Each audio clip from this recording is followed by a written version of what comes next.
Hello students and welcome back to channel Siraj Shaikh the study. आज हम start करने जा रहे हैं एफएम, जिसके अंदर हम कवर कर रहे हैं नया टॉपिक जिसका नाम है कैपिटल बजटिंग। स्टार्ट करेंगे आज से क्लास।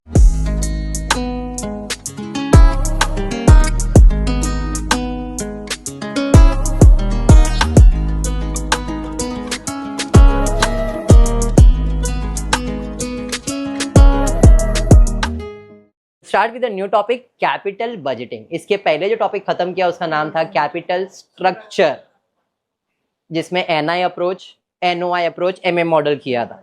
याद आया? ये थोड़ा सा और बेटर है, बट इसके अंदर जो सम्स के कंसेप्ट है वो कैलकुलेशन बहुत ज्यादा हो जाता है। सिंपल, बहुत सिंपल है, जिसमें सबसे पहला हम समझेंगे कैपिटल बजटिंग में कितने फॉर्मूलेज आपको आने वाले। एफएम पूरा का पूरा फॉर्मूला बेस्ड है, इसमें कोई लेजर नहीं बनाना होता है, पूरा फॉर्मूला है। बॉन्ड वैल्यूएशन देख लो, म्यूचुअल फंड देख लो, कैपिटल स्ट्रक्चर देखो, कैपिटल बजट, सब का सब फॉर्मूला बेस्ड है। कोई इधर अकाउंटिंग नहीं होता है, डेबिट क्रेडिट ऐसा कुछ भी नहीं है। यहाँ पे डिसीजन मेकिंग करेंगे, फाइनेंशियल मैनेजमेंट। हम यहाँ पे डिसीजन मेकिंग करते हैं कि अपने को इन्वेस्ट करना चाहिए, नहीं करना चाहिए, कितना कैपिटल लाना चाहिए, इतना कैपिटल नहीं, हम उसी के बारे में स्टडी करते हैं एफएम में। ठीक है क्या? जैसे कैपिटल बजटिंग के दो टेक्निक्स है, एक है तुम्हारा ट्रेडिशनल या तो नॉन डिस्काउंटिंग, और दूसरा है ट्रेडिशनल अप्रोच। ट्रेडिशनल और नॉन डिस्काउंटिंग अप्रोच है, और दूसरा है नॉन ट्रेडिशनल। मैंने नॉन इधर नहीं बोल दिया। ट्रेडिशनल अप्रोच के अंदर आपको आने वाला है पे बैक पीरियड, या तो फिर ARR, accounting rate of return. पे बैक पीरियड या accounting rate of return, ARR या तो पे बैक पीरियड। ठीक है। टाइम एडजस्टेड नॉन ट्रेडिशनल या डिस्काउंटेड कैश फ्लो, इसके अंदर आपको आने वाले 5 formulas. NPV, net present value, profitability index, discounted pay back, इधर भी पे बैक है, इधर भी पे बैक है। इसमें फर्क ये है कि यहाँ पे नॉर्मल पे बैक पीरियड है और यहाँ पे डिस्काउंटेड पे बैक पीरियड है। ठीक है, ऑलमोस्ट सिमिलर ही है, खाली इतना है कि ये टाइम एडजस्टेड या डिस्काउंटेड वैल्यू आता है, इसलिए उसको इस मेथड में डाल दिया गया है।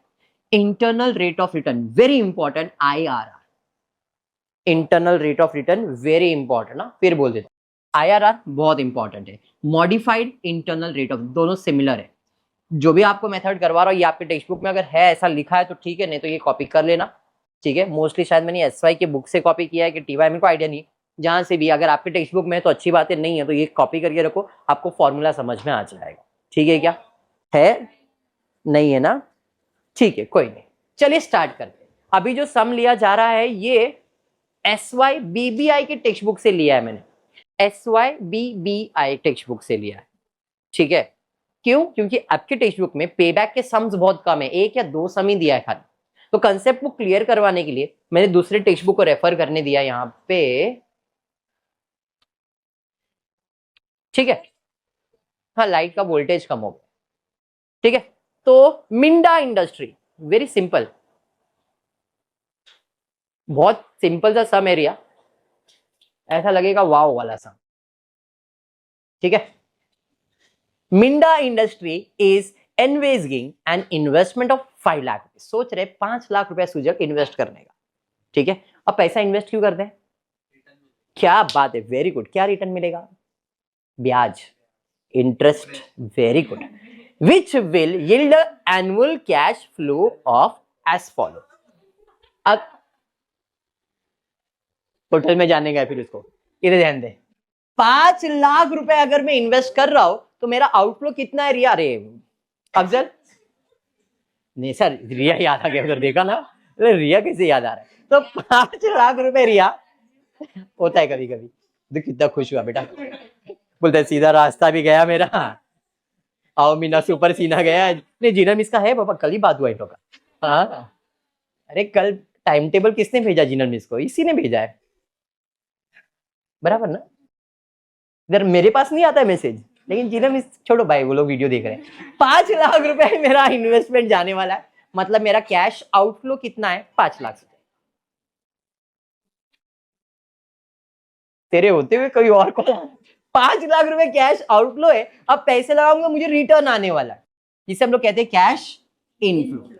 अब कैश इनफ्लो मतलब रिटर्न समझ लो, इनकम समझ लो, इंटरेस्ट समझ लो, कुछ भी समझो। अभी कैश इनफ्लो को कभी कभी हम लोग नाम देंगे नेट प्रॉफिट, तो प्रॉफिट कंसेप्ट आ जाएगा। कैश इनफ्लो कहीं ना कहीं प्रॉफिट भी है आपका, क्योंकि हमको पैसा मिल रहा है। अब इस समय हम लोग को करना क्या है, मैं 5 लाख रुपए अगर लगा रहा हूं, फिर 5 लाख कितने साल में रिकवर होगा, पे बैक होगा, वो फाइंड करना है। Calculate payback period.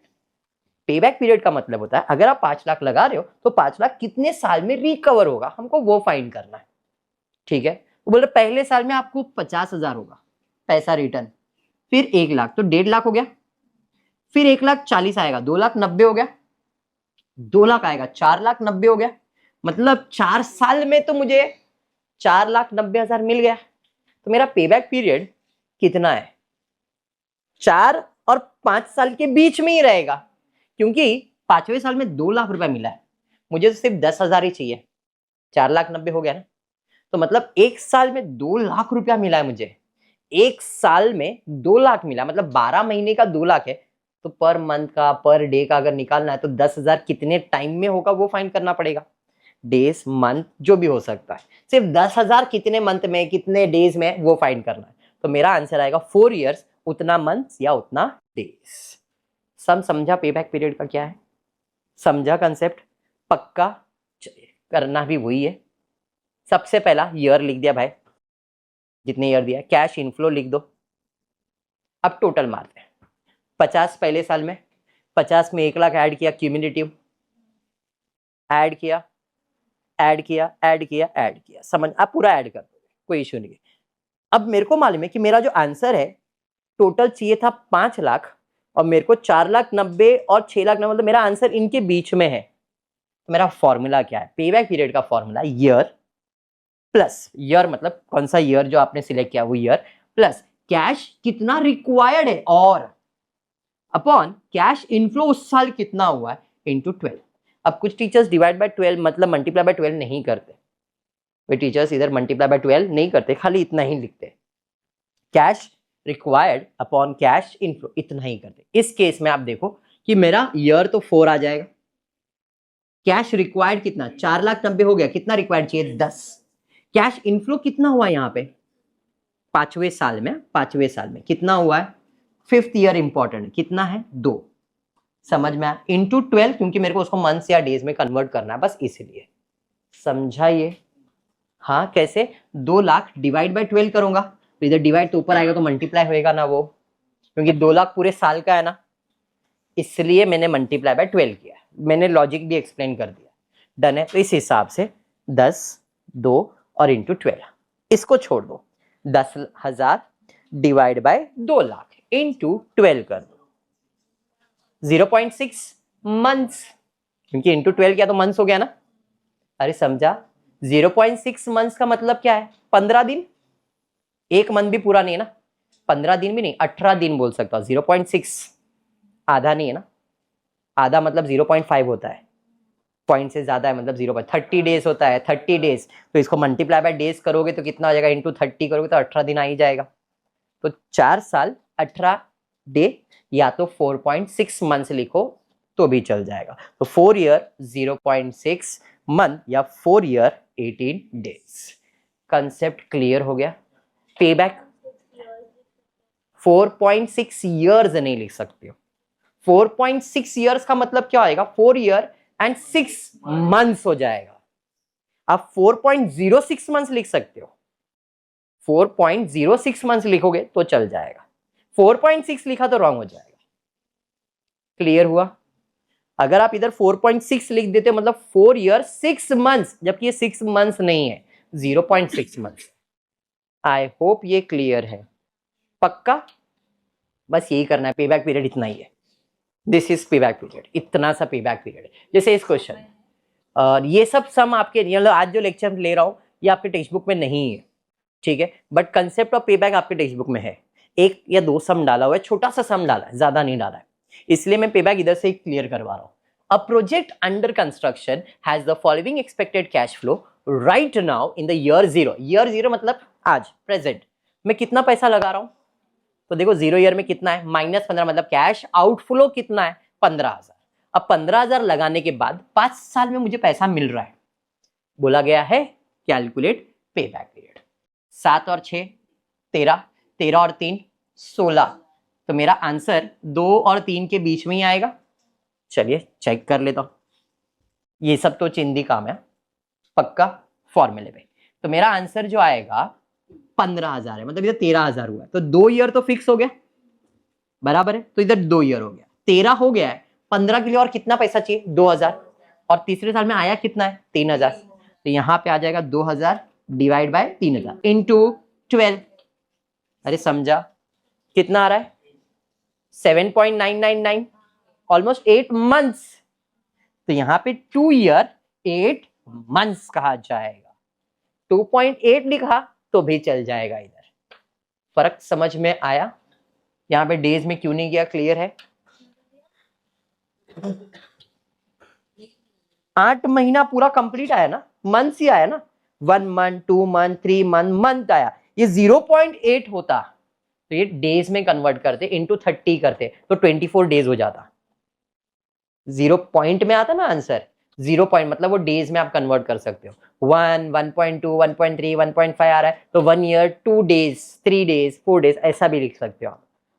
समझ में आ रहा है, पॉइंट में आने के बाद ऐसा करोगे।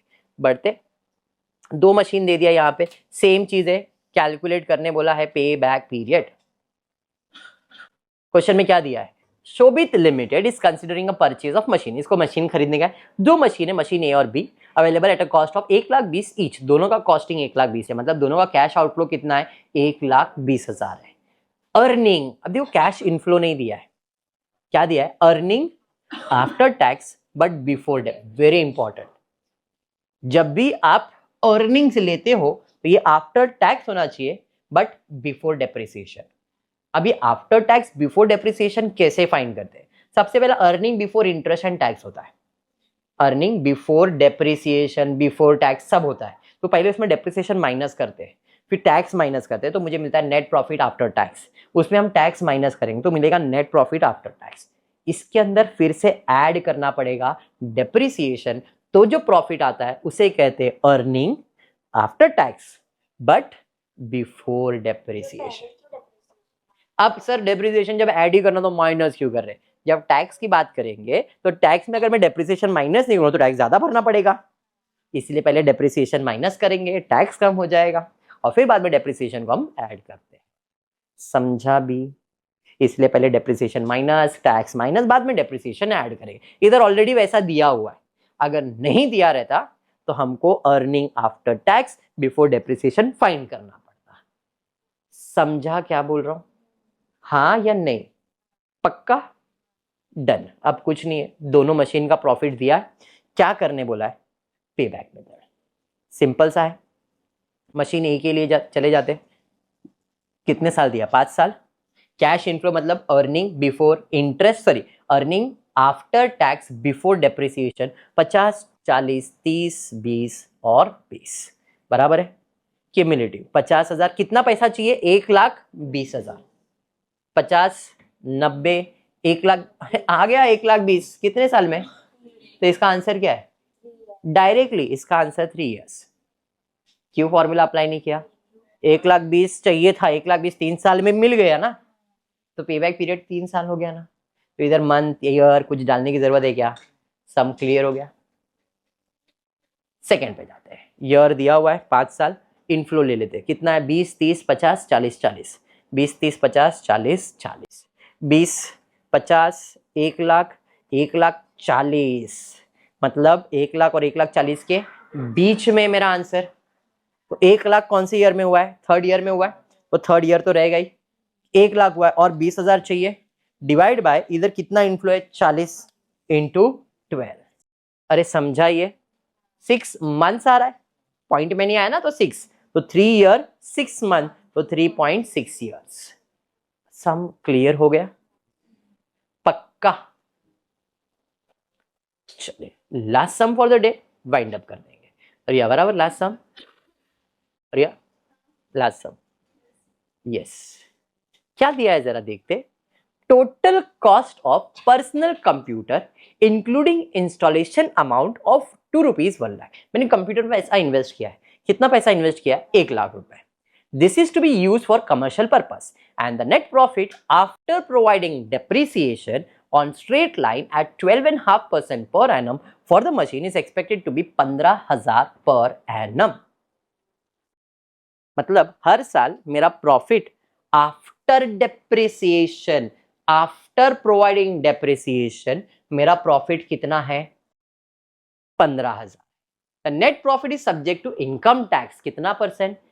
Calculate payback period for personal computer. अभी अगर मुझे हर साल 15,000 मिल रहा तो उसमें टैक्स वगैरह भी माइनस करना पड़ेगा. अब देखना है मुझे ये 1 लाख कितने साल में रिकवर हो रहा है. बट सर प्रॉफिट तो दिया ही नहीं है. क्लियरली बोला है 15,000 कमा रहे हो ना तुम, ये हर साल कितना कमाने वाले हो? 15,000 ही. उसमें आपको टैक्स माइनस करने का है, उसी में आपको ये सब माइनस करना. तो अपने को देखना है कि कैसे इधर पे बैक कैलकुलेट किया जाएगा. सबसे पहला दिया है नेट प्रॉफिट आफ्टर डेप्रिसिएशन. इसमें हम माइनस करेंगे टैक्स. कितना? 50%. 7,500 माइनस कर दिया. अब इसके अंदर हम डेप्रिसिएशन ऐड करेंगे. 1 लाख का कंप्यूटर था, 12.5% मतलब 12,500 डेप्रिसिएशन रहेगा. बराबर. तो ऐड किया डेप्रिसिएशन 12,500. इस हिसाब से मेरा कैश इनफ्लो कितना हो जाएगा? 19,000. 20,000. तो 20,000 कैश इनफ्लो हर साल है. फर्स्ट ईयर में भी, सेकेंड ईयर में भी, थर्ड ईयर में. जो कितना चाहिए? 1 लाख. पहले साल, दूसरा साल, तीसरा साल, चौथा साल, 5वां साल. तो मेरा पैसा 5 साल में रिकवर होगा. अरे हाँ. अब ये फाइंड करने के लिए अब 20-20 हजार लिख के सॉल्व करो या डायरेक्टली करो पे बैक पीरियड. कैसे? तो cost of investment upon cash inflow direct मिल जाएगा. कितना पैसा लगाने का है? 1 लाख. मिलने वाला कितना है? 20. कितना साल लगेगा? समझ में? तो भी करते हैं ऐसा ही. 20-20 हजार का इनफ्लो निकालते हैं. ऐसे भी कर सकते थे. डिवाइड बाय 20,000 ही करता ना मैं. 1,10,000 होता तो भी, 50,000 होता तो भी मैं वैसे ही करता ना. जो भी आता वही लिखते हैं आप. तरीका समझ में आया क्या है? क्लियर है? पक्का? यहाँ पे inflow is common every year तो आप डायरेक्टली करते हो. अगर इनफ्लो कॉमन नहीं रहता है तो आप स्टेटमेंट बनाते हो. अगर वही 20,000 हर साल कॉमन नहीं रहता तो अपन 20,000 फिर 30,000 फिर 40 ऐसा स्टेटमेंट बनाते और पे बैक करते. क्योंकि कॉमन है तो हम क्या करते हैं? कॉमन के अंदर हम लोग डायरेक्टली कर सकते हैं. That is cash outflow divide by cash inflow for पे बैक पीरियड. डन है? पक्का? चलिए तो फिर आज की क्लास को इतना ही रखते हैं. होपफुली वीडियो पसंद आया तो प्लीज वीडियो को लाइक कर देना, फ्रेंड्स ग्रुप में शेयर करना, चैनल को सब्सक्राइब करना. Thank you for watching the video.